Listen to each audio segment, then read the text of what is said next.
Muito bom dia, muito boa tarde, muito boa noite, amantes do cinema divino maravilhoso. Hoje, catártico, uma semaninha fora aí, para vocês ficarem com saudade, conferirem nossos antigos episódios, se vocês ainda não conferiram. Já vamos começar de divulgação, nosso podcast, podcast Cinema em Transe, e-mail também, Cinema em Transe, podcast Cinema em Transe, gmail.com. Manda um e-mail pra gente, vamos trocar uma ideia, chama a gente na DM. Como sempre, Gabriel Matavel acompanhando na nossa conversa de hoje. Mais conhecido como Carpenter brasileiro. John Carpenter brasileiro, já spoiler do nosso tema de hoje.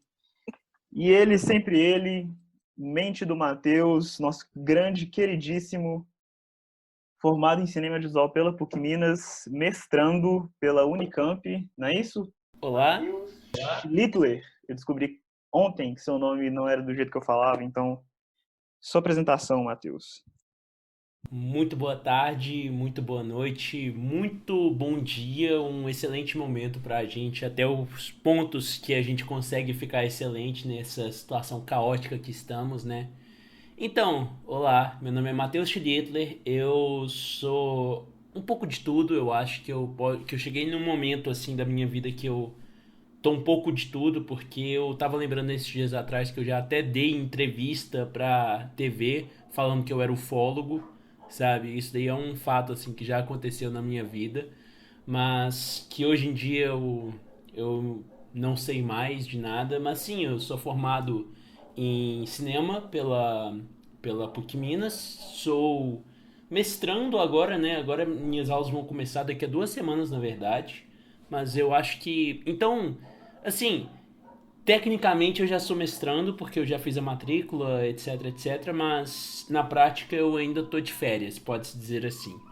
Mas sim, esse sou eu. E é isso, estamos aqui para falar um pouquinho hoje sobre cinema brasileiro, né? Sobre terror brasileiro, melhor dizendo. Isso aí, vamos lá. Nosso quebra-gelo de sempre. Eu sei que você gosta de café, então vou mandar essa para você já. O café que você gosta, forte, fraco, com açúcar, sem açúcar? Fala pra gente. Forte e sem açúcar. Eu acho que de doce basta a vida, porque eu gosto de ter uma visão positiva sobre as coisas. Até certo ponto, né? Mas café forte e sem açúcar. Obrigado. Perfeito. Então, vamos lá. Alguém, um personagem, um diretor, um ator, uma atriz, diretora do cinema brasileiro para tomar esse café com você? Do cinema brasileiro para tomar esse café comigo? Isso daí é difícil, hein? Porque assim, se fosse do cinema geral, eu com certeza ia falar o Dale Cooper do Twin Peaks. Eu não tinha nem dúvidas, assim. Mas não, eu já sei. Eu acho que. Nossa, deixa eu pensar mais um pouco. Cara, eu acho que a cartomante que a. Especificamente a cartomante que a Fernanda Montenegro fez na Hora da Estrela seria uma boa pessoa, assim, pra tomar um café e conversar com ela. Porque eu acho aquela personagem muito interessante, muito intrigante, assim. Show. E aí, já no embalo, um filme brasileiro que você não viu no cinema e você gostaria de ter visto? Um filme brasileiro que eu não vi no cinema e que eu gostaria de ter visto. Bang Bang do André Tonati, de 1972, que é o meu filme brasileiro preferido, na verdade. Então, fica um pouco complicado de falar outro filme que não fosse Bang Bang, né? Pois é, filme mineiro, inclusive. Tipo, podia ir Roberto Mauro já organizar uma exibição do Bang Bang. Nossa senhora, que sonho. Vamos lá, já chegando então no nosso tema hoje, cinema de terror, horror brasileiro. O Brasil, ele vem de uma tradição interessante do terror até. A gente provavelmente tem, né, maior personagem de terror brasileiro, Zé do Caixão, interpretado pelo grande José Mojica Marins. E ele vem se reinventando desde a década de 60, né, que vem os primeiros filmes dele, e ao longo das décadas, assim, ele é bem maleável com o seu cinema. Mas eu lembro que semestre passado, na matéria do Pedro, de cinema brasileiro, inclusive um abraço, Pedro, se estiver ouvindo a gente, a gente fez um trabalho sobre terror brasileiro, sobre horror brasileiro pós-2016 e alguns filmes que tinham um caráter político mais claros, assim. E uma reação bem interessante que eu tive, às vezes contando para as pessoas que eu estava estudando, que eu estava pesquisando e tal, foi que o Brasil, assim, uma surpresa do Brasil ter um cinema forte de horror, né? E principalmente nessas últimas décadas, assim, né? Que o Mojica ficou um pouco de lado. E a gente tem Ivan Cardoso também, mas enfim. Mandar para o Matheus já, ou para o Matapeus, se quiser responder também. Como vocês veem essa cena atual agora do cinema de horror, cinema de terror brasileiro, que às vezes não chega a grandes públicos, não chega a, ao público que não esteja tão ligado à cinefilia, digamos assim. Vou passar essa bola para vocês. Pode Você quer começar, começar, Paulo. Matheus? Ah, Por favor, você. beleza, então. Cara, assim, igual a gente falou no trabalho, eu acho que é muito, assim, muito, muito mesmo uma questão de tradição e colônia de cinema que a gente é, né?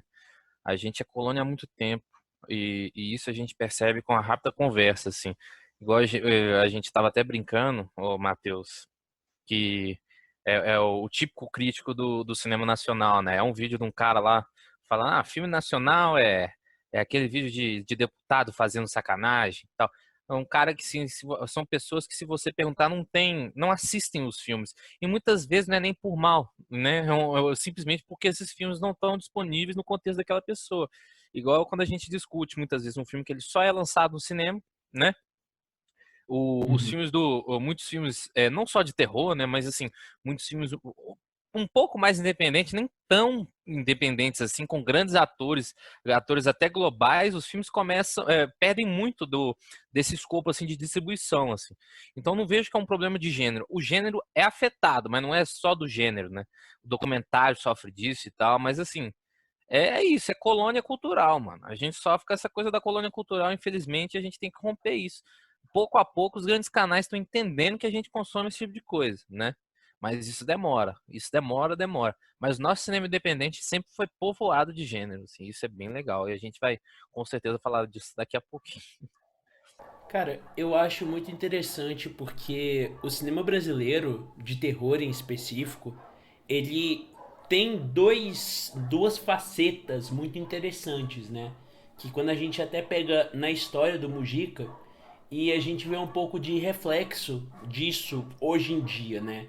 Porque a gente tem um cinema de terror que é, digamos, industrial, até onde a gente pode chamar de cinema industrial brasileiro, o que a gente tem hoje em dia, né?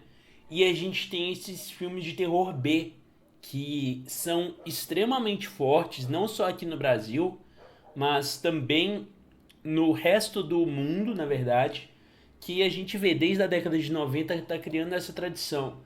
Desde o momento que fitas de VHS com compilados dos curtas-metragens do Zé do Caixão foram parar nos Estados Unidos e começaram a ser distribuídos a rodo.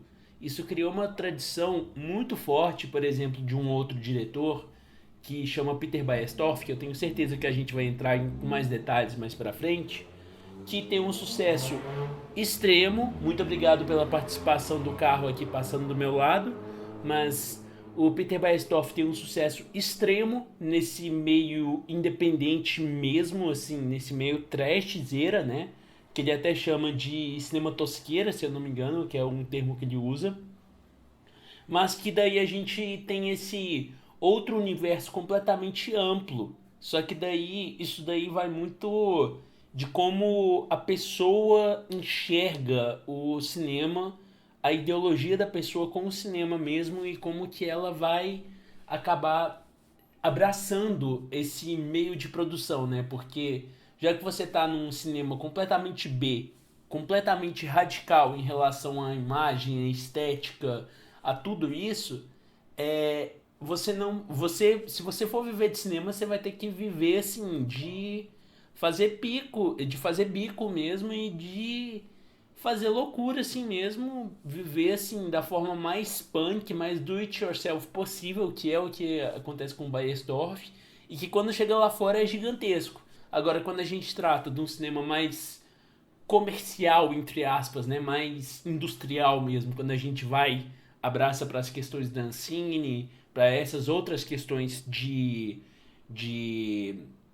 arrecadação de dinheiro mesmo para você fazer o filme, daí a gente tem realmente essa história, né? Só que daí são universos diferentes. E isso eu acho que já mostra, já faz de coro com o que o Matavel falou agora, de falar como que o cinema brasileiro, na verdade, o cinema de terror brasileiro, na verdade, é uma coisa extremamente vasta e que vem desde, por exemplo, muito antes do que a gente imagina, porque se a gente for ver até o próprio Deus e o Diabo na Terra do Sol, tem vários flertes com o horror, aquela cena daquele sacrifício daquele bebê. É completamente uma cena de horror e é basicamente, provavelmente, no maior filme brasileiro já feito de todos os tempos.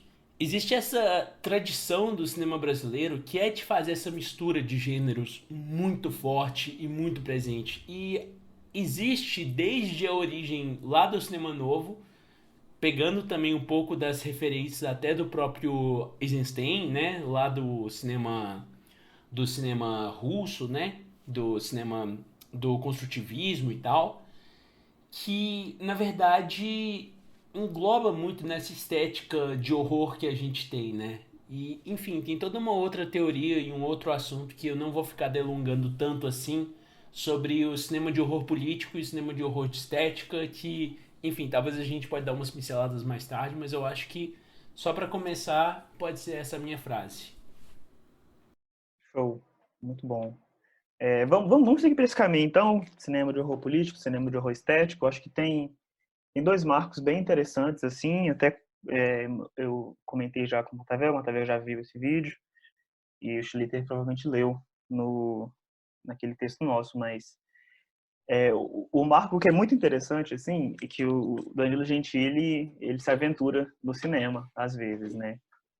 E, Infelizmente.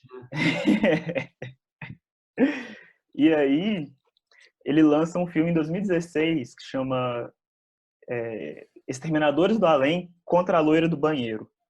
É um filme que vai trazer um mito brasileiro, um mito quase que folclórico brasileiro, para uma questão de escola e tal. E ele tem referências interessantes, assim, ele é visualmente, esteticamente muito interessante. Não, acho que a gente não pode negar isso, mas entender que a forma não está desconectada do conteúdo. E ele tem uma entrevista na estreia do filme, e ele fala uma coisa assim que me marcou bastante. Quer ver? Eu vou até procurar, que eu tive o desprazer de ter que fazer transcrição dessa entrevista. Ele fala assim, abre aspas, de certa maneira, o cinema nacional começou a se levar muito a sério. Todo filme tinha que passar uma mensagem, uma puta cagação de regra. Eu sentia falta desse espírito de fazer um filme só por ser um filme. Essa é a frase do Gentili. E aí ele vai falar depois, vai discorrer na entrevista que ele faz um filme despretensioso, que não tem nenhum caráter político, que não tem cagação de regra, que não tem nada. E acho que, bom, assim, muito a ser desdobrado em cima dessa fala. E, e isso em 2016. E 2 anos depois, já remetendo um episódio anterior do nosso podcast, episódio 2, O Canto dos Ossos vence a mostra de Tiradentes pelo júri oficial, na Mostra Aurora. E é um filme de terror, ele é super trash também, ele é meio gore, e ele trata questões de gênero muito bem, assim. Então, é uma certa oposição, e tem alguns outros filmes que vão flertar com isso também. A gente vai ter, de um lado de fora, né, o John Carpenter fazendo isso, e eu sei que eu estou acompanhado de 2 fãs do John Carpenter, então joga essa bomba para vocês, assim, essa declaração do Gentili sobre fazer um filme apenas por um filme, sobre os filmes estarem cagando regra, falando sobre política e tal. Queria que vocês aprofundassem um pouquinho nisso, dentro da perspectiva do horror. Então, eu posso começar? Tranquilo? Não, beleza. Claro, claro. Seguinte, eu acho que existem algumas coisas pra gente pensar acerca disso, certo? Uma delas, e eu acho que a principal, é da gente pensar na história do filme de terror, né? Na verdade, não. Que a gente tem que pensar é na origem e na história do gênero terror, né? Que eu vejo que principalmente para meios cinematográficos teve uma grandíssima ruptura mesmo na no filme do John Carpenter no They Live, provavelmente, que foi de 88, né? Porque historicamente, quando a gente pega, por exemplo, desde Edgar Allan Poe e desde o próprio conto do Frankenstein, né? A gente tem muito isso, muito essa característica, pode-se dizer assim, de um terror biológico, de um terror físico, assim, sabe? Um terror ao corpo humano mesmo, uma repulsa ao corpo humano. E daí, quando a gente chega no They Live, ele não tem absolutamente nada de body horror do início ao final. Não tem cabeça explodindo, não tem nenhum monstro. Tem umas pessoas com uma maquiagem que é como se fosse um esqueleto, mas que não é nada assustador.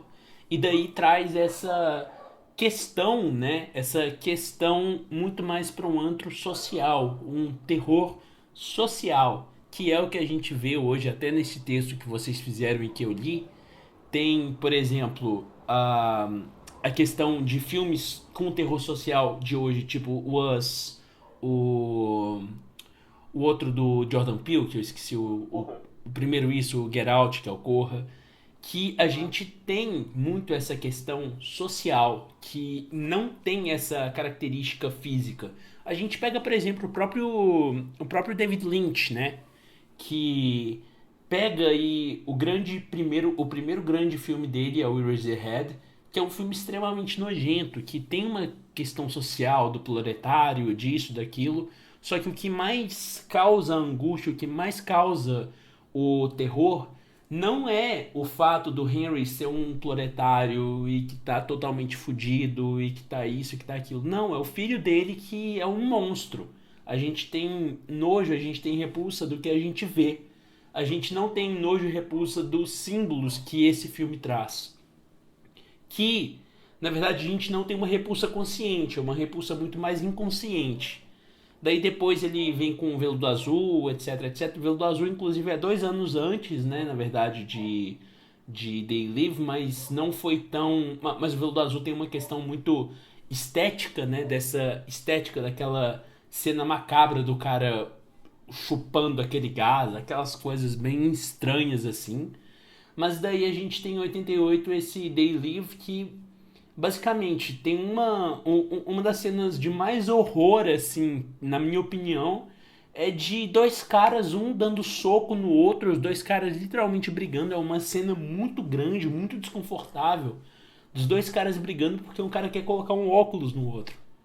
E esse óculos vai tirar essa visão de. Quer dizer, ele vai filtrar as ideologias e vai mostrar realmente as ideologias. E o outro cara, ele tá com medo de colocar esse óculos porque, enfim, já deu pra entender a metáfora, né? E é muito difícil porque é uma coisa. Essa cena dessa luta que me horroriza pra caramba é justamente essa luta que a pessoa tem pra aceitar esse lado da sociedade no qual a gente não consegue ver. Então eu acho que o They Live ele é um marco muito bom porque é um filme extremamente leve de questão estética que revoluciona tudo nesse aspecto, assim, sabe? Até o Green Day, que é uma das minhas bandas preferidas, fez um clipe ruim de uma música ruim baseada no They Live, sabe? Virou um marco também. Daí a partir daí, a partir desse momento histórico, a gente vê, por exemplo, o próprio Cronenberg, que é um cara que é extremamente conhecido por fazer coisas extremamente grotescas. Ele para de fazer body horror e hoje em dia ele tá fazendo um filme policial, que é tão tenso psicologicamente, que é tão perturbado psicologicamente, só que propõe ter uma mensagem social muito mais através de um simbolismo social em relação às classes, etc, etc. Pode até entrar numa questão marxista aqui, né? Tipo, literalmente de luta de classe, essas coisas nos filmes do Cronenberg hoje em dia. Só que ele abandona completamente esse lado biológico. Então existiu essa evolução do terror, né? Um outro exemplo aqui, a gente pegar o livro do Frankenstein, né? Que é basicamente esse terror à biologia, esse terror às mutações genéticas, etc, etc, todos esses símbolos. E a gente pega o maior autor do cinema, o maior autor contemporâneo, que é o Stephen King, que o terror dele é muito mais social, muito mais concentrado no social, né?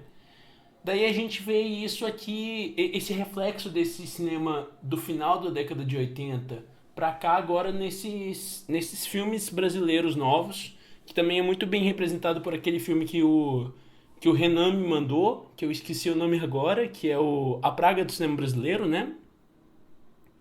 Daí, daí a praga do cinema brasileiro mostra bem isso, de como que essa construção desse horror no cinema brasileiro, curiosamente, diferente desse cinema americano, sempre foi muito mais social e muito mais apegado aos símbolos, né? Enfim, eu acho que é mais ou menos isso, assim, que eu tenho que comentar por enquanto. Eu vou puxar. Já vou falar de Mojica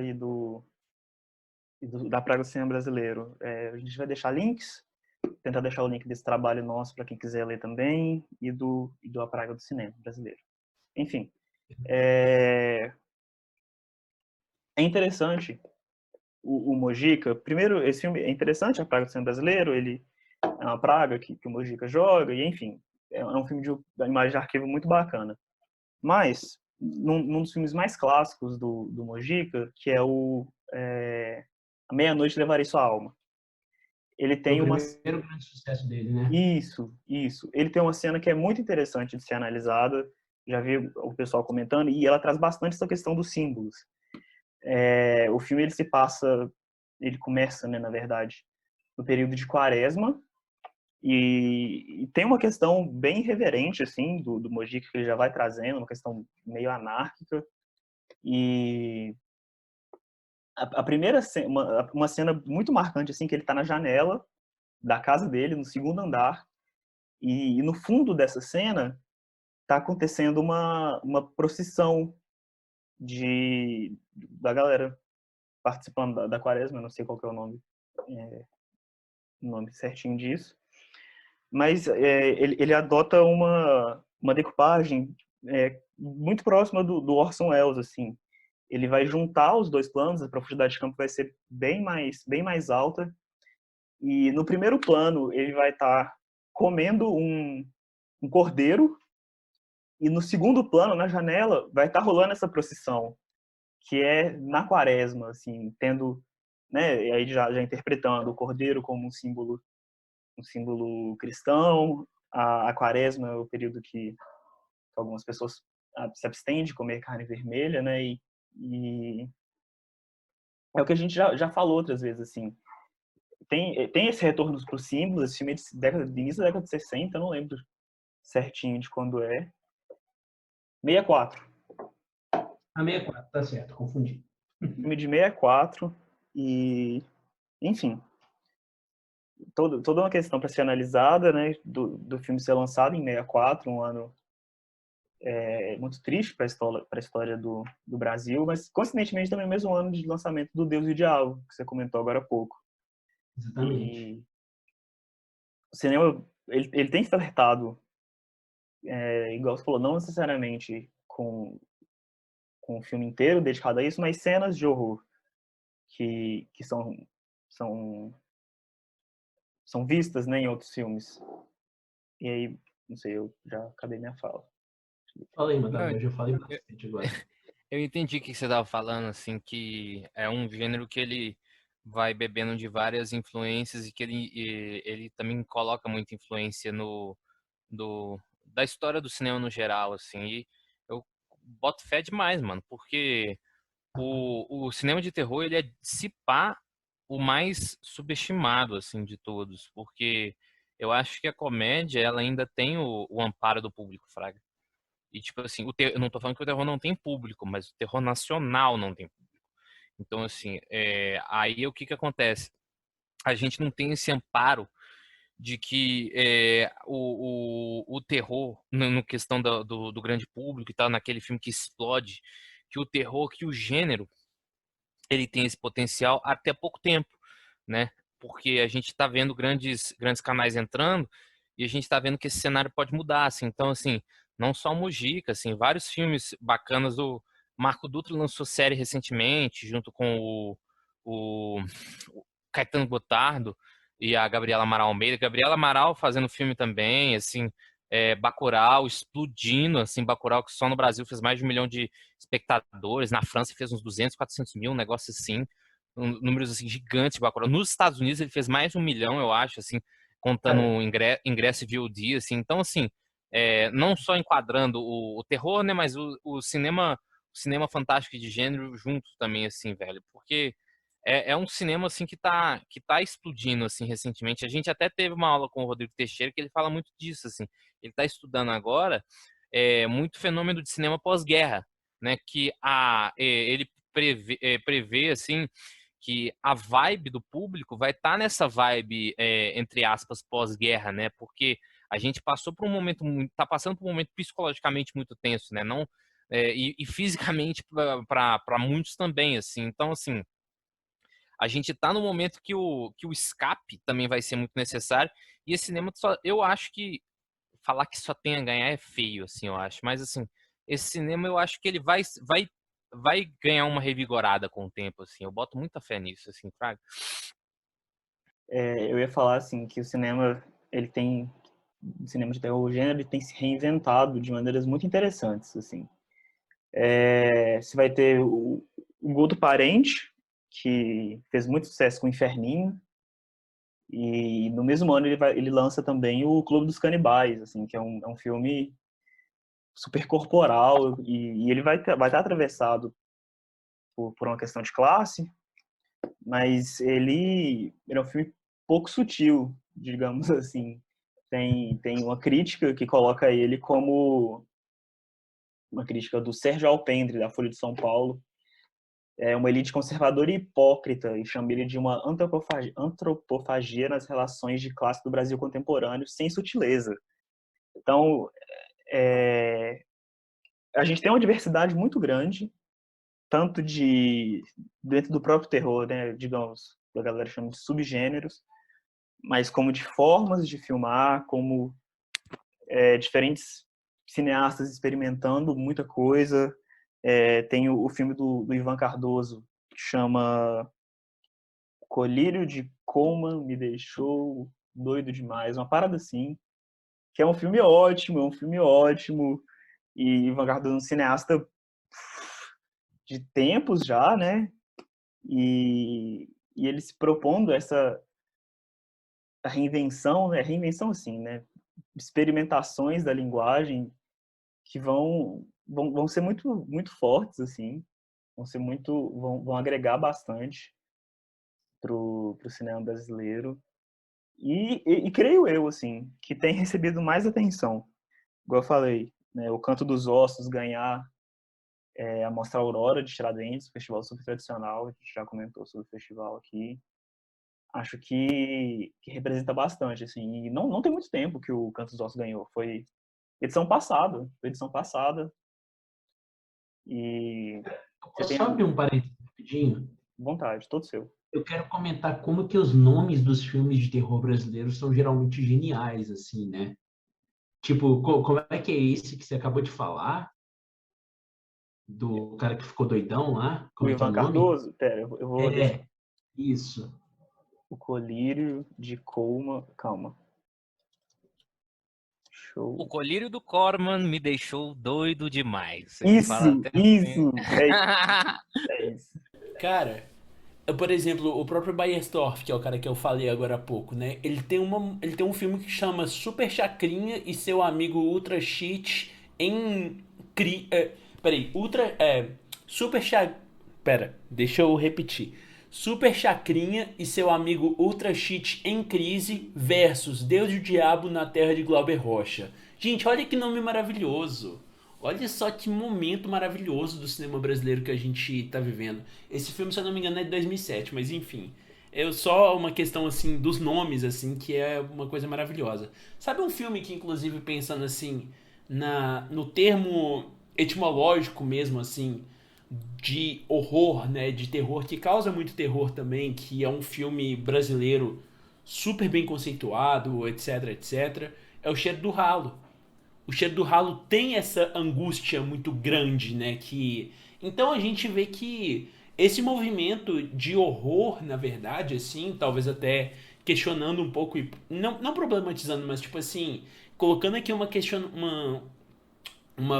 provocação, talvez, assim, nessa sua fala agora, ô Renan, é a seguinte: talvez a gente já tenha uma história, digamos, tipo assim, desde a década de 60, né? Como a gente falou, A Meia-Noite Eu Pegarei Sua Alma, a gente já falou das referências, das pinceladas de terror que tem nos filmes do Glauber Rocha.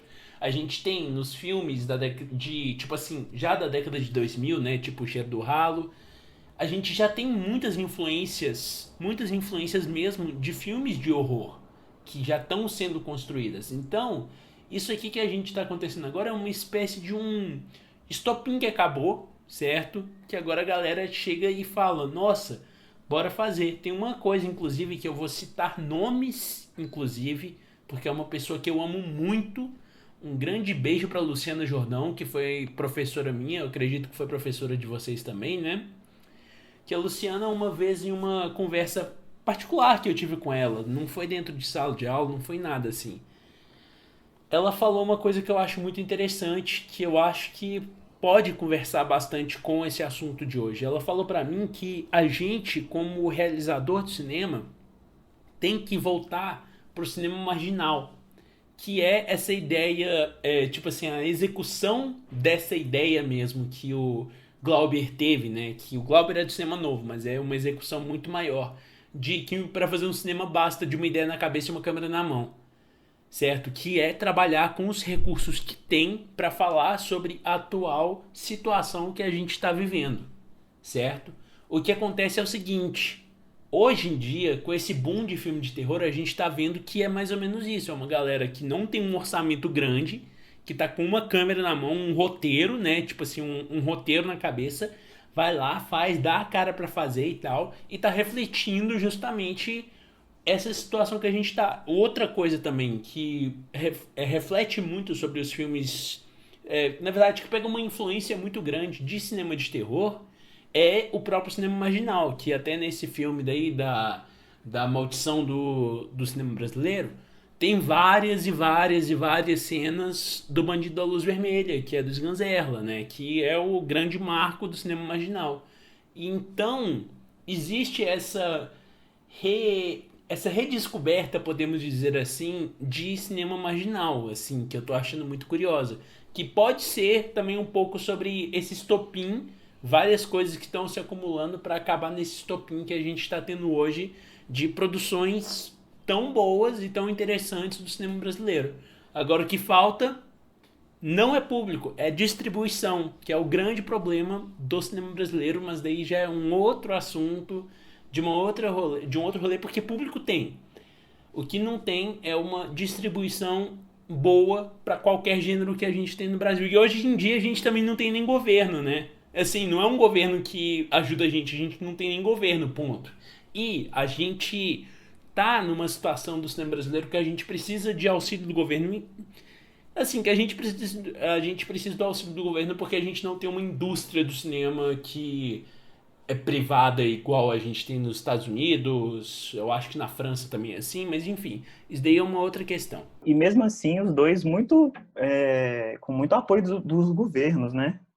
Sim, Eu mandei França, pros França tem meninos esses muito. dias o Hollywood, né? A Los Angeles Film Commission, Hollywood estava dando, eu acho que era 89 milhões para produção. Não é produção independente, não, filha. Produção, direção do Soderbergh, produção da Reese Witherspoon, cada um pegando 10, 15, 2, 5 milhões, mano. Bota fé. uhum.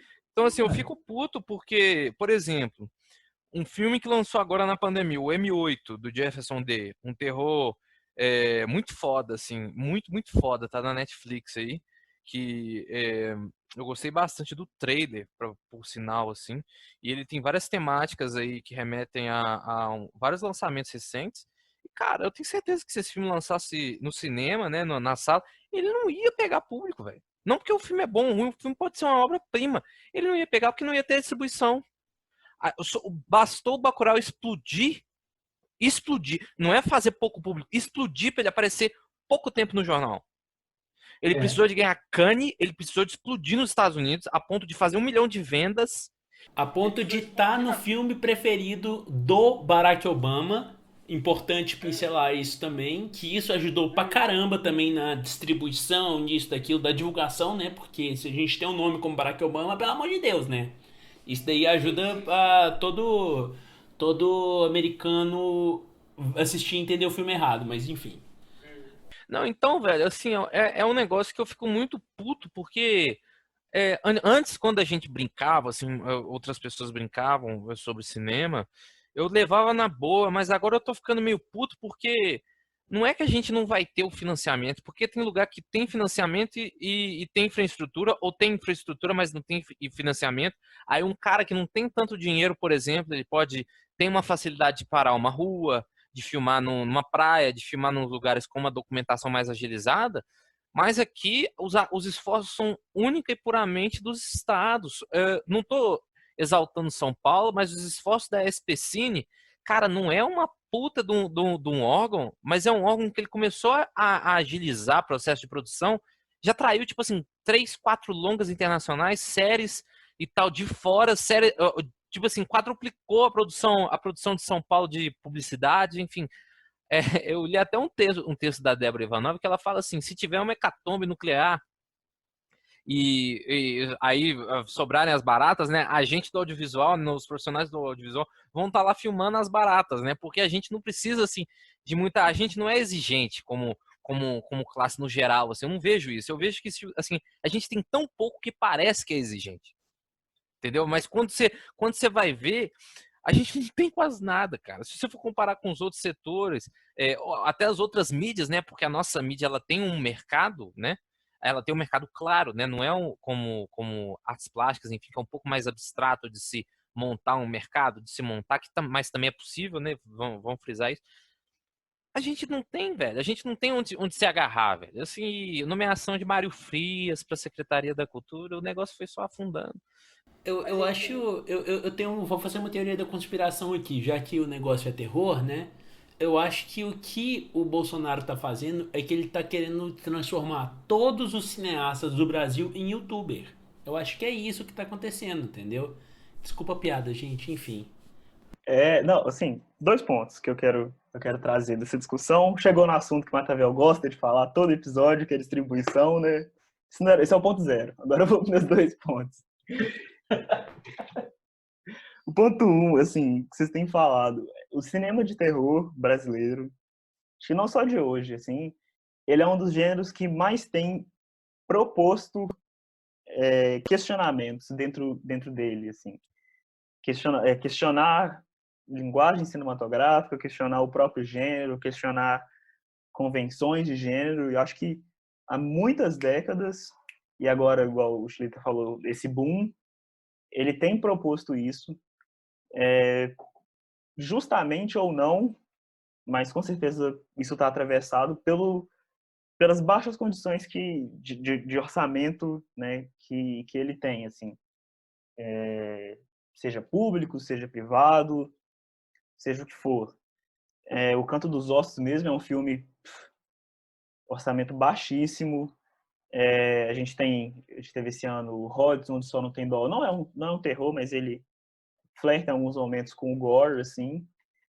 E eles têm se reinventado dentro do possível, digamos assim, dentro do que é dado pra gente, assim, né? O Madame falou, a gente não é uma classe muito exigente, mas, sabe, tem como melhorar, tem como colocar num patamar que Bacurau foi, assim. sem entrar no mérito de Bacurau ser bom, ser ruim, ser isso, ser aquilo.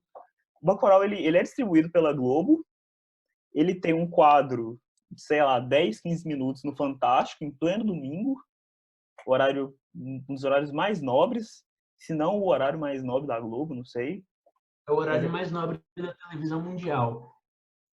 Sabe? Basicamente. Assim, você tem um horário super nobre com um filme brasileiro, com Bacurau, que foi para Cannes, que ganhou prêmio lá em Cannes,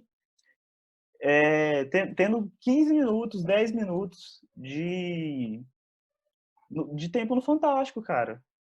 Então, assim, não é difícil, não tem muito esforço. E vou até contar um caso que é interessante. Aqui, rapidinho, só pra fazer aqui um paralelo, eu tenho certeza que o Bong Joon-ho chegou na Coreia do Sul com carreata, com todo mundo batendo palma, sabe? Tipo, como se tivesse ganhado Copa do Mundo, sabe? Tipo, eu não sei se isso aconteceu, mas eu imagino que deve ter acontecido, sabe? Tipo, o cara deve ter sido completamente celebrado lá e tal. Enquanto isso, O Anselmo Duarte, quando ganhou a Palma de Ouro, Ué. Agora a gente vê a situação que a gente está, né? Nossa, era para ser um podcast tão feliz, né, gente? Enfim, continue aí. Conta aí sua história. Nossa, e falar de Anselmo Duarte, mano, nossa senhora, falar do Pagador de Promessas, eu passo 3 programas. Esse filme é um soco no. Eu nasci em Belo Horizonte, mas eu fui criado em Lavras. Moro em Belo Horizonte, atualmente. E Lavras tem um cinema num shopping muito pequeno que tem 2 salas. 2 salas minúsculas, assim. E, assim, se está passando um filme grande lá, tipo Vingadores, as 2 salas são de Vingadores. Vingadores dublado numa sala, Vingadores legendado na outra, 7, 8 horários, né, juntando as 2 salas, 4 horários por sala, 5 horários por sala. O dia inteiro, assim. Então fecha. Eu lembro que quando eu era mais novo, eu era muito fã de Jogos Vorazes, era só Jogos Vorazes que passava na época de Jogos Vorazes. E na época que saiu Bacurau, eu fiz um movimento muito interessante. Eu fui pesquisar no cinema de Lavras se estava passando Bacurau lá. E assim, cinema brasileiro lá, ou para cumprir a cota de tela, e tipo, a comédia do Paulo Gustavo, sabe? Filmes assim, que já estão extremamente distribuídos, enfim, sem menosprezar os filmes, por favor, mas filmes mais comerciais, mais industriais, digamos assim, com um horário no meio da tarde. E assistir e ver Bacurau com 2 horários em Lavras foi um marco assim para mim, sabe? Foi muito bonito. E o tempo que ele ficou em cartaz também, não foi só uma semana, 2 semanas. Então, assim, aí Matavel, o Chico vão falar melhor do que eu sobre isso. Mas a questão é de distribuição, não é de qualidade do filme, não é, do filme querer cagar regra, igual o senhor Danilo Gentili fala, que teve um filme muito bem distribuído, inclusive. Teve um filme muito bem distribuído. E o filme é péssimo. Pela Warner ainda. O filme é distribuído pela Warner Brasil. Sim, e é péssimo. O filme é péssimo. Nossa. Piadas extremamente preconceituosas, enfim. Não Deve vem ao ser piada caso. com ponto, sabe? Tipo, nada contra a piada com ponto, eu prefiro, né? Tipo, do que algumas coisas que certos comediantes fazem no Brasil. Piadas super homofóbicas, transfóbicas, tem Siqueira Júnior no filme, enfim. E foi um filme bem distribuído, sabe? Foi um filme que atingiu um público ok, foi um filme que teve uma certa visibilidade, o filme tá na Netflix. Então, não sei, cara. É isso que eu ia falar. Estressei aqui agora. Acabou o podcast, pode todo mundo ir embora. Não. Deixa eu só fazer aqui uma pergunta aqui pra vocês, pra gente ir interagindo um pouquinho, né? Qual que foi o filme de terror brasileiro mais nojento e mais repulsivo que vocês já viram na vida de vocês? Porque eu tô fazendo essa pergunta, eu sei que vocês dois estão com cara pensativo aí, porque eu quero linkar com uma coisa que o Renan falou um pouquinho tempo atrás. Vocês Pode sabem falar? dizer? Pode falar? Por favor. Vale curta? Vale curta, o que eu vou falar é curta, então. Tá. Cara, eu gosto muito, muito mesmo de Ninjas, do Denison Ramalho. É assim, questão de repulsivo, né?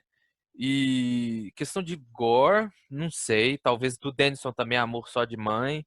Ou, cara, não sei, assim, eu acho que. Não sei. Eu não lembro de filme nacional que tem muito essa questão assim do pesada do gore assim a ponto de fazer isso não, mas esses são os filmes que me marcaram muito assim.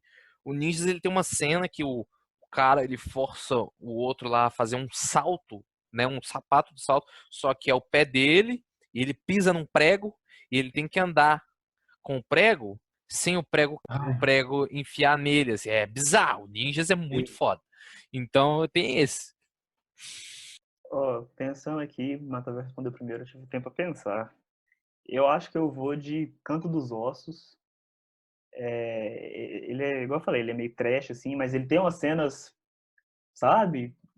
Meio canibais, assim, um vampirismo brasileiro. E tem umas cenas esquisitas, assim, que começa com uma cena romântica e termina com canibalismo. Então, Eu acho que ele tem umas viradas bem interessantes. E não sei, relacionado a corpo, assim, eu acho que o trabalho de Clube dos Canibais é muito bom. O trabalho de maquiagem, eles então. comendo corpos e, enfim, são dois filmes relacionados ao canibalismo. Então, vamos lá, vamos falar sobre essas reinvenções da linguagem no cinema de terror, né? Até porque o meu TCC foi sobre linguagem e tal, então eu tô um pouquinho mais por dentro. Eu não acho que eu sei de muita coisa não, mas de linguagem eu sei assim um pouquinho mais, né? Seguinte, existe um filme desse sujeito que eu tô pincelando o tempo todo. Eu, antes de mais nada, por favor, se você tá ouvindo o podcast, pense duas vezes antes de pesquisar sobre o Peter Baestorff, porque ele tem muita coisa muito, muito, muito estranha, muito pesada. E eu vou falar O especificamente. nome dele é gringo, mas ele é brasileiro. Exatamente. Sacar isso aí. Na verdade, ele é de Santa Catarina, né? E daí tem todo aquele movimento lá, separatista de merda lá e tal, né? Que inclusive o Baestorff é completamente contra. Ele é uma pessoa bem interessante, assim, sabe? Mas ele tem esse filme que chama Manifesto Canibal. Já começa pelo nome, né? Que é uma experimentação audiovisual, ele é quase que uma videoarte, assim, na verdade, muito mais do que ter um roteiro ou alguma coisa assim, que é basicamente o Baestorff e outro cara que eu não sei quem é, literalmente gritando no áudio, tipo, esguelando no áudio mesmo, esse manifesto canibal, enquanto passa cada imagem. Eu vou tentar explicar duas imagens só, certo? E essas duas imagens é muito engraçado. Eu tava pensando sobre esse filme. Eu assisti esse filme hoje, né? Reassisti esse filme hoje. E eu percebi que ele deve ser um dos únicos filmes do Baestorff, porque o Baestorff coloca todos os curtas dele no YouTube. O resto ele distribui por um link do Mega, que eu não tenho. O cara é completamente anarquista, ele não tá nem aí de ganhar dinheiro. Ele, literalmente, ele colocou todos os longas dele dentro de um Mega e ele distribui pros fãs dele. Eu nunca cheguei a pegar isso não, mas eu tenho um amigo meu que tem isso, ele já falou que vai me passar. Até hoje não me passou, mas tudo bem. Mano, literalmente, é um cara pegando uma navalha e fazendo símbolo de anarquia na coxa de outro cara. E assim, dá pra ver que aquilo lá é real. Sabe? Tipo, dá pra ver que aquilo é real. E claro, o outro cara tava lá morrendo de rir, dando gargalhada e tal, sabe? Tipo, só não tava pulando porque senão ia cortar mais a perna dele, né?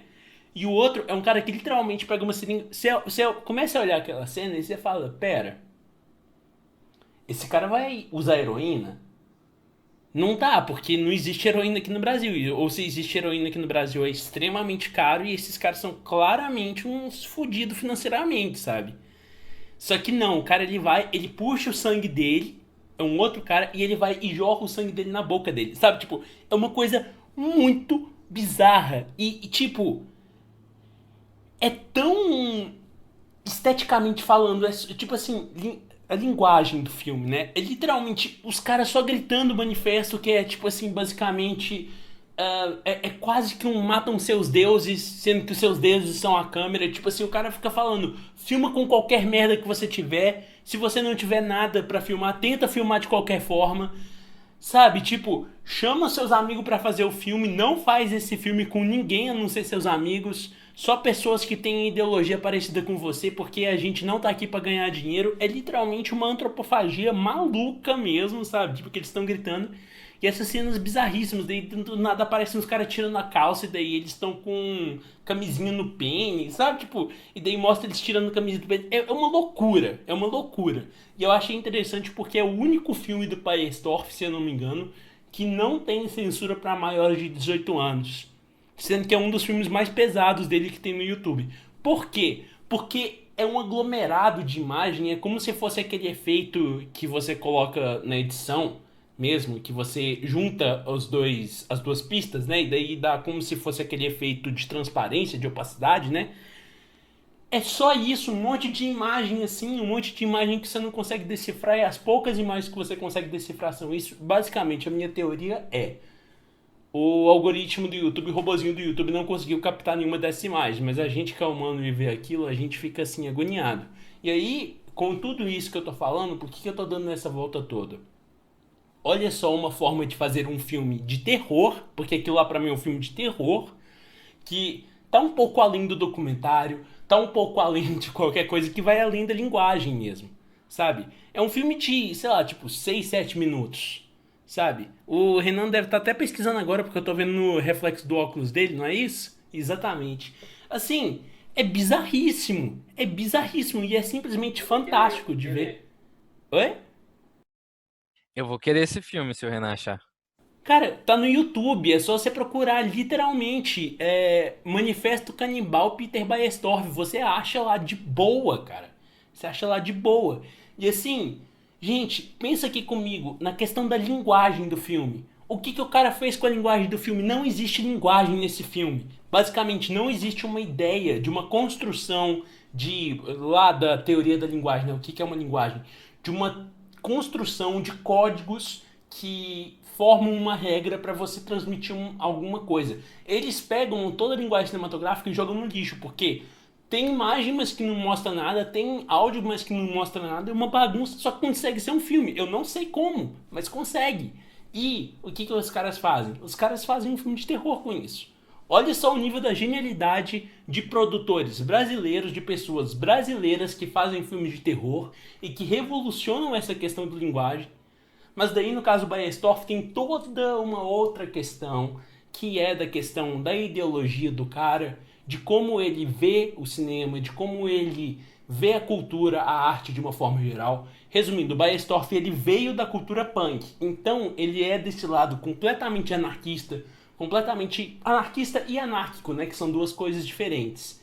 Mas completamente anarquista, completamente anárquico, e que ele basicamente ganha dinheiro vendendo fanzine que ele faz, falando sobre terror. Inclusive, ele tinha uma fanzine reconhecida internacionalmente no meio do cinema B, que é o Brazilian Trash Cinema. Ele vendia pro mundo inteiro e ele vende as VHS dos filmes dele pro mundo, sabe? Tipo, e ele ganha o sustento dele disso. Produção completamente caseira, completamente. Claro, tipo assim, o cara não é a representação do cinema brasileiro que a gente tanto busca. Não, nada disso. Mas ele tá produzindo lá as coisas dele, né? Tipo, ele tá fazendo os corre dele e é completamente maluco, completamente assim, fora da curva que a gente é, que é um cara brasileiro, que tá daqui, né? Tipo, sei lá, não sei se alguém que tá ouvindo de Santa Catarina aí, ele é de uma cidade que chama Palmitos, inclusive. Ele é lá de Palmitos e faz isso aí, pronto. Enfim, esse que é o meu TEDx, que eu queria falar sobre o Baestorff e sobre a linguagem audiovisual brasileira de um filme brasileiro que questiona todas as convenções através da imagem. Acho, ó, um prato cheio. Amo. Enfim.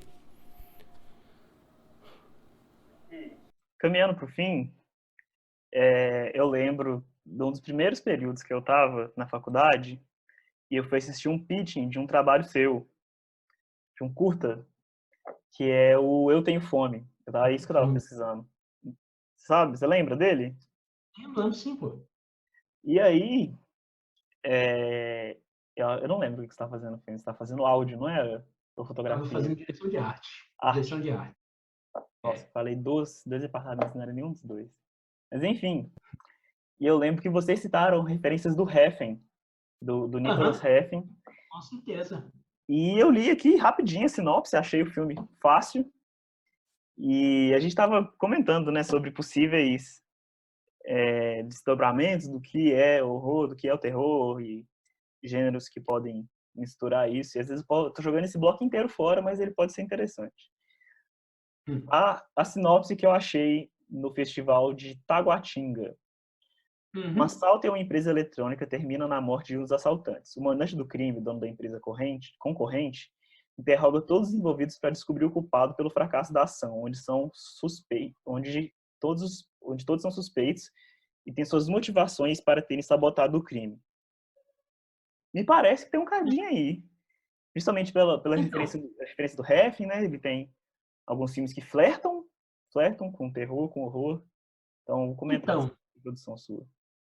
Então, é o seguinte, o Eu Tenho Fome, ele pode ser um pouco mais assim, como que eu posso falar? Eu posso falar com um pouquinho mais de propriedade porque inclusive esse roteiro, na verdade, eu fiz a adaptação do roteiro junto com o Diego, que é o diretor, né? E assim, claro, isso daí é a minha visão do filme, cada um da produção tem uma visão diferente do que esse filme. Na verdade, provavelmente foi o filme que eu fiz coletivamente com o pessoal que foi mais importante, né? Porque eu também fiz umas experimentações e tal, mas daí é coisa minha, que eu tenho um carinho muito grande também. Mas assim, do meu ponto de vista, do que eu conversei e troquei informações com o Gustavo, que foi o cara que fez o roteiro original, né? É que é o seguinte, esse filme não tem nada de terror. Nada, nada, nada de terror. Ele foi, na verdade, muito inspirado em Rashomon, do Akira Kurosawa. Só que a gente pegou essa estética, daí eu posso falar com propriedade porque eu fui o diretor de arte, né? A gente pegou essa estética do Refn e de certa forma um pouquinho, ouso falar até que do Dogma 96, né? Porque na verdade o que a gente fez foi, o que eu fiz como diretor de arte foi, já que eu gosto de experimentar as coisas, né?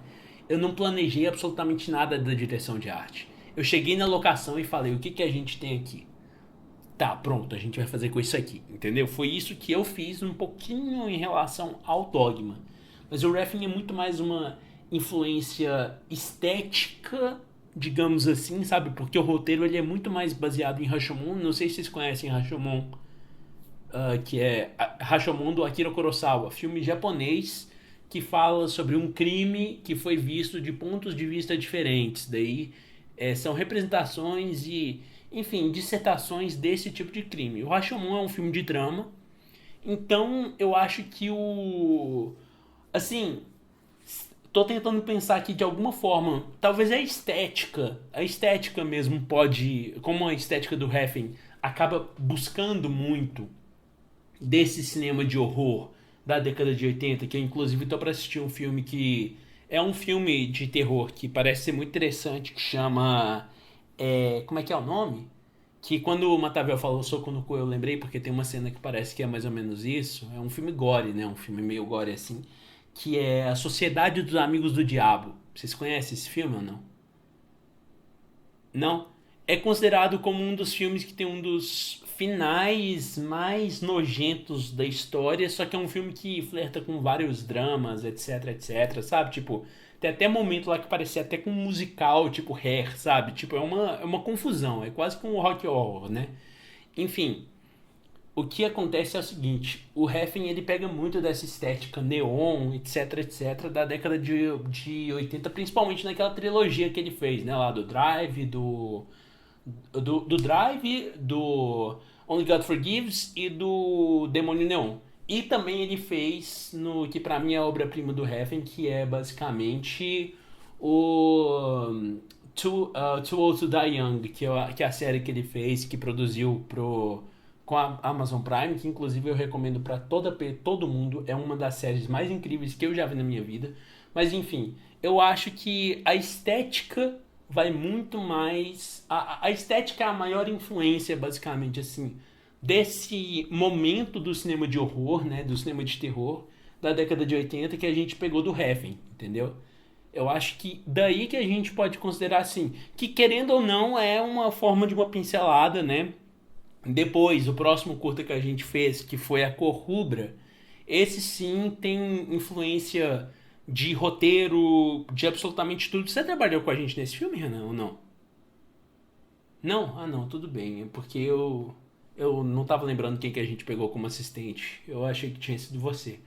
Mas na Cor Rubra, em específico, o roteiro ele é literalmente de terror, sabe? Tipo um terror psicológico, etc, etc, que foi um trabalho que a gente fez no curso de cenografia. Nesse sim eu fiz a direção de som. Mas a Cor Rubra, assim, de gênero mesmo, ele é de terror, ele inclusive foi selecionado para um festival que é o Festival Paul, eu esqueci como que é o nome completo, que é um festival que tem no sul de Minas, que é especializado justamente em cinema de terror brasileiro, que é uma coisa muito importante se falar, que existem festivais brasileiros que estão especializando em terror fantástico, nessas coisas, terror de gênero mesmo, que é no caso da Corrubra que foi para lá. Mas enfim, é isso aí que eu tenho para falar. Você não vai jogar esse bloco fora porque eu concluo com uma coisa que eu acho que é importantíssima de ressaltar aqui no podcast. Isso aí. Tem o Festival Guaru também, Festival Guaru Fantástico. Uhum. A gente já Fantaspoa, que eu acho que é o maior, né, de gênero, assim, bem focado, assim, que vai até rolar por agora, que vai ter workshop com o Lourenço Mutarelli, uma galera pica. Um festival bem grande, assim, do Sul também. Tem bastante coisa rolando, cara. Isso é bem legal, assim, eu fico feliz. O que eu acho é o seguinte, que nós, como realizadores, como isso, como aquilo, né? No cinema brasileiro hoje, a gente tem que parar e assistir, sabe? Tipo, muita coisa assim, muita coisa bacana. Eu acho que todos esses filmes que a gente citou aqui, eu acho que é importantíssimo, né? Se eu não me engano, o Spielberg falava que a melhor forma de você estudar cinema é assistir no cinema. E eu acho que isso é uma coisa que a gente tem que refletir bastante, assim. Mas assim, se fosse pra eu pegar um sonho assim meu, inclusive é uma pergunta que eu queria fazer pra vocês dois assim também. Eu vou dar o meu gancho pra daí vocês dois também falarem assim. Se fosse pra imaginar um cinema de terror brasileiro idealizado, onde que vocês queriam que as pessoas pegassem inspiração? Eu já falo de cara que é Twin Peaks, que pra mim é a melhor coisa que existe no mundo. Eu sou obcecado com Twin Peaks. E eu acho que existe um potencial gigantesco. Tava até conversando com uma amiga minha sobre isso. Existe um potencial gigantesco de fazer um Twin Peaks brasileiro, sabe? Tipo, com o Murilo Benício fazendo o Dale Cooper, porque é o Murilo Benício, assim, sabe? Tipo, e é o Dale Cooper. Mas, assim, o que eu falo é o seguinte: eu acho que se a gente começasse a pegar uma coisa um pouco mais desse cinema um pouco mais surreal do David Lynch, misturando um pouco com outros gêneros, que é o que ele faz com o Twin Peaks, né? Que ele pega até. Nossa, gente, imagina um filme de terror brasileiro que tem essa pegada meio policial, etc, etc, com atuação estética baseada em Avenida Brasil. Não existia coisa mais perfeita. E isso que é o Twin Peaks, sabe? O Twin Peaks é basicamente essa coisa meio metafórica, meio isso, meio aquilo, com cinema, com novela mexicana e misturado com, sei lá, tipo, com coisa policial, sabe? Tipo, eu acho que isso seria uma coisa muito, muito, muito legal da gente ver no cinema de terror brasileiro a partir de agora. Eu quero saber de vocês. O que vocês acham?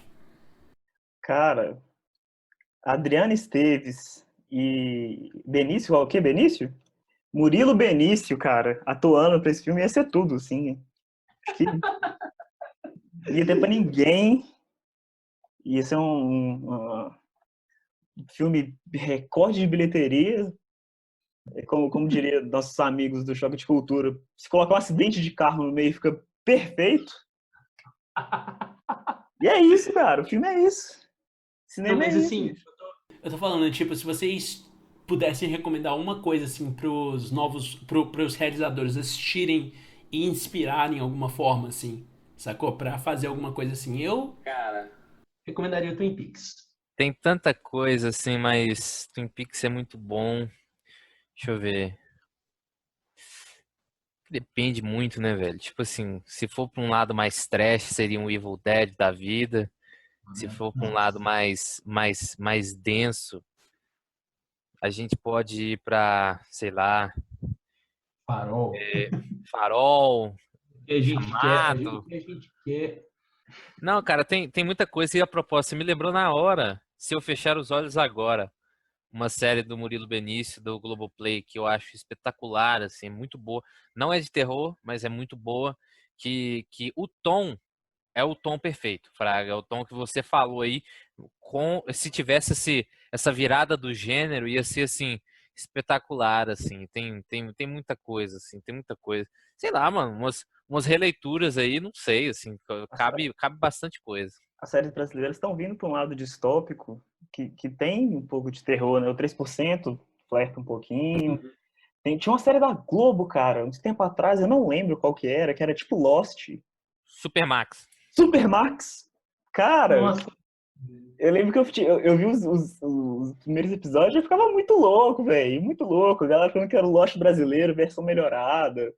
E era muito doido mesmo, cara. O Superman era muito doido. Acho que ó, gente. E tem assim, muita fonte aqui, a bicho. gente, aqui, a gente está a gente está rodando, rodando, rodando, rodando, rodando, rodando, mas a gente não está chegando no ponto que é o ápice do audiovisual, do terror audiovisual brasileiro, que foi Os Mutantes Caminhos do Coração. Pelo amor de Deus, gente.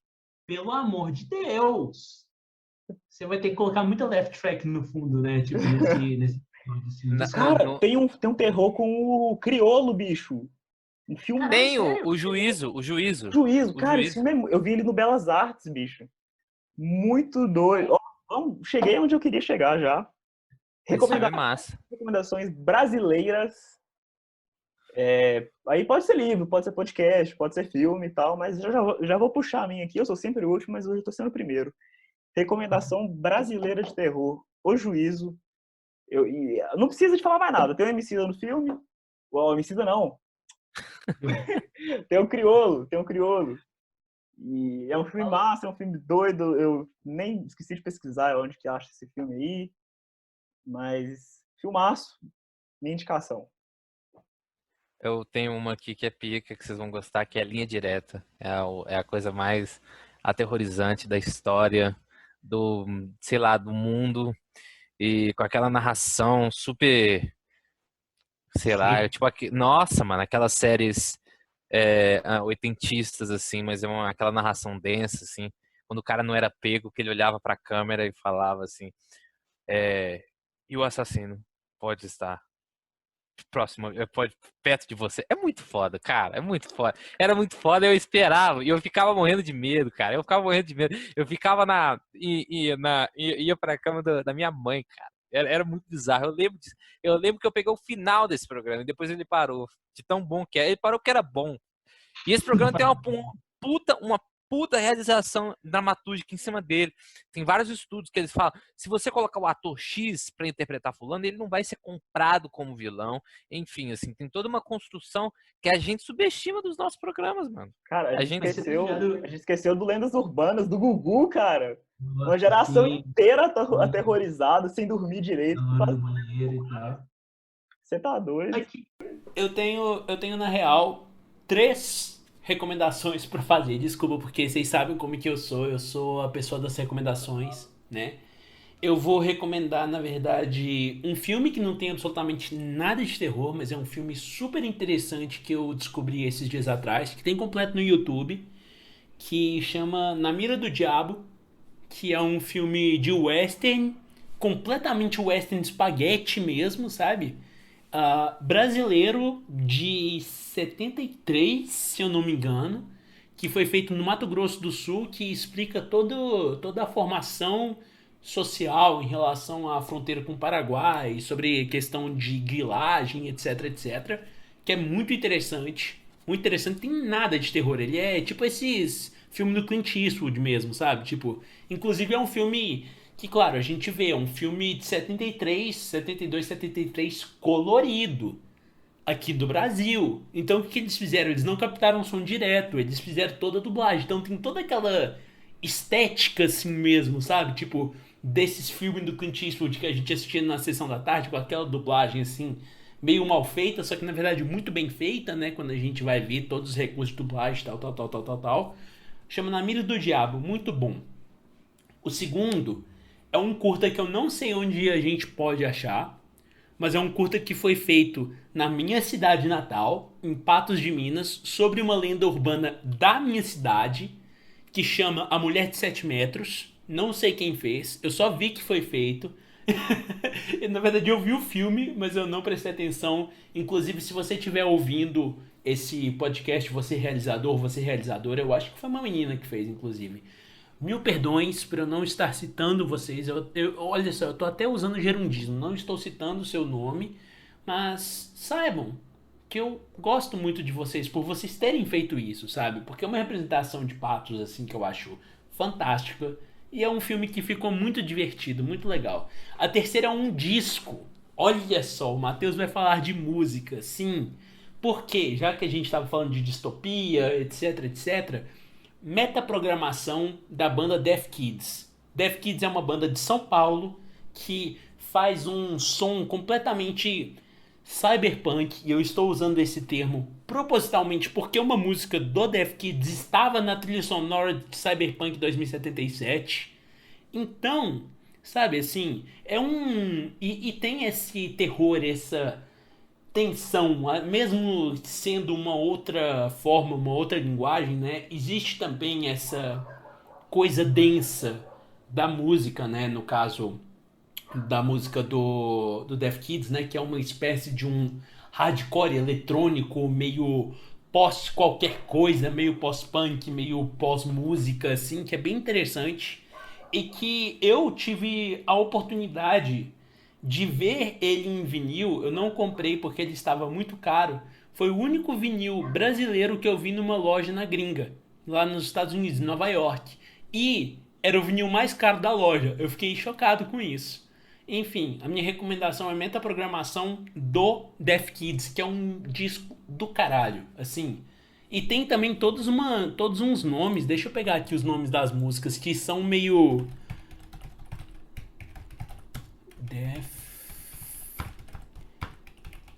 Deixa eu pegar aqui o nome certinho aqui das músicas. Olha, Alucinações de Comando, Pacto de Máscaras, Estímulos Alucinatórios Verbauditivos, sabe? Tipo, Templo do Caos é tudo nome que parece nome de filme de terror, sabe? Só que é um disco, e é um disco muito bom. Então essas são minhas 3 recomendações. Então, Na Mira do Diabo, que é um filme que não tem nada a ver com esse podcast, mas é muito bom.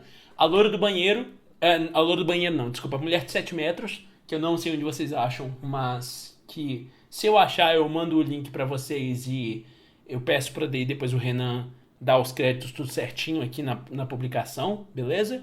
E Metaprogramação do Deaf Kids, que pra mim é um disco extremamente louvável e que tem que ser completamente assim, disseminado. Enfim, é isso.